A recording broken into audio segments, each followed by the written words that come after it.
ದೇವದುರ್ಗ ಇಂದು ಸರ್ಕಾರಿ ಬಾಲಕಿಯರ ಪ್ರೌಢಶಾಲೆಯಲ್ಲಿ ಸಂವಿಧಾನದ ಕಡೆ ವಿದ್ಯಾರ್ಥಿಗಳ ನಡೆ ಹಾಗೂ ಸಾವಿತ್ರಿಬಾಯಿ ಫುಲೆ ಜಯಂತ್ಯೋತ್ಸವ ಕಾರ್ಯಕ್ರಮ ಜರುಗಿತು. ಕಾರ್ಯಕ್ರಮವನ್ನು ಉದ್ಘಾಟಿಸಿ ಮಾತನಾಡಿದ ಕ್ಷೇತ್ರ ಶಿಕ್ಷಣಾಧಿಕಾರಿ ಎಚ್ ಸುಖದೇವ್ ಅವರು ಹೆಣ್ಣು ಮಕ್ಕಳಿಗೆ ಶಿಕ್ಷಣವನ್ನು ನಿರಾಕರಿಸಿದ ಕಾಲಘಟ್ಟದಲ್ಲಿ ಸಾವಿತ್ರಿಬಾಯಿ ಫುಲೆ ಶೋಷಿತರಿಗೆ ಅಕ್ಷರದ ಬೆಳಕು ನೀಡಿದ ಮೊದಲ ಮಹಿಳಾ ಶಿಕ್ಷಕಿ ಹಾಗೂ ಶಿಕ್ಷಕ ವೃತ್ತಿಯನ್ನು ನಿಭಾಯಿಸಿದಂತಹ ಸಾವಿತ್ರಿ ಫುಲೆ ಅವರ ಪರಿಸ್ಥಿತಿಯನ್ನು ಮೆಲುಕು ಹಾಕಿದರು.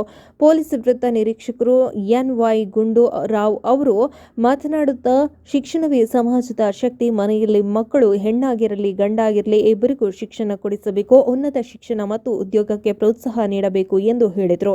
ಈ ಸಂದರ್ಭದಲ್ಲಿ ಡಾಕ್ಟರ್ ಚೆನ್ನನರಸಿಂಹಪ್ಪ, ರಾಜ್ಯಶಾಸ್ತ್ರ ವಿಭಾಗ ಸರ್ಕಾರಿ ಪ್ರಥಮ ದರ್ಜೆ ಕಾಲೇಜು ಕೋಲಾರ ಹಾಗೂ ರೇವಮ್ಮ ಸತೀಶ್, ಸಾವಿತ್ರಿ ಫುಲೆ ಘಟಕ ಕೋಶಾಧಿಕಾರಿಗಳು ದೇವದುರ್ಗ, ವಿಜಯಲಕ್ಷ್ಮಿ ಪ್ರಾಂಶುಪಾಲರು, ಮೊರಾರ್ಜಿ ದೇಸಾಯಿ ಪದವಿ ಪೂರ್ವ ಕಾಲೇಜು ದೇವದುರ್ಗ, ಕೆ. ಹಂಪಯ್ಯ ಮುಖ್ಯ ಅಧಿಕಾರಿಗಳು, ಪುರಸಭೆ ದೇವದುರ್ಗ, ಶ್ರೀ ಬಸವರಾಜು ವಕೀಲರು ದೇವದುರ್ಗ, ವರದಿಗಾರರು ಕೆ. ಅಮೃತ ಪಾಟೀಲ್. ಪಂಚಾಯತಿ ಇವು ಆಗಿದ್ದಾಗ 64% ಆಗಿದೆ ಅಂದ್ರೆ 20 ವರ್ಷದಲ್ಲಿ ದೇವದುರ್ಗದಲ್ಲಿ ಎಷ್ಟು ಬದಲಾವಣೆ ಕಂಡಿದ್ದೇವೆ.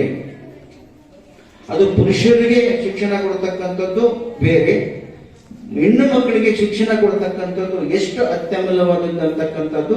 ಹಾಗೂ ಇಲ್ಲಿ ದೇವದುರ್ಗದಲ್ಲಿ 20 ವರ್ಷಗಳ ಕಾಲ ಸೇವೆ ಸಲ್ಲಿಸಿರ್ತಕ್ಕಂಥ ಸಿಬ್ಬಂದಿ ಶಿಕ್ಷಕರಿಗೆ ನಾನು ಹೃದಯಪೂರ್ವಕವಾದ ಅಭಿನಂದನೆಗಳನ್ನು ಸಲ್ಲಿಸ್ತೇನೆ.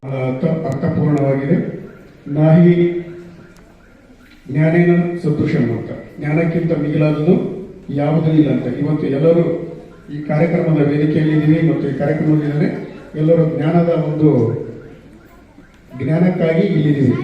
ಒಂದು ಕಾಲದಲ್ಲಿ ಮನು ನ ಸ್ತ್ರೀ ಸ್ವಾತಂತ್ರ್ಯ ಅರ್ಹತೆ ಅಂತ ಹೇಳಿ ಮನುಸ್ಮೃತಿಯಲ್ಲಿ ಮನು ಹೇಳ್ತಾನೆ. ಸ್ತ್ರೀ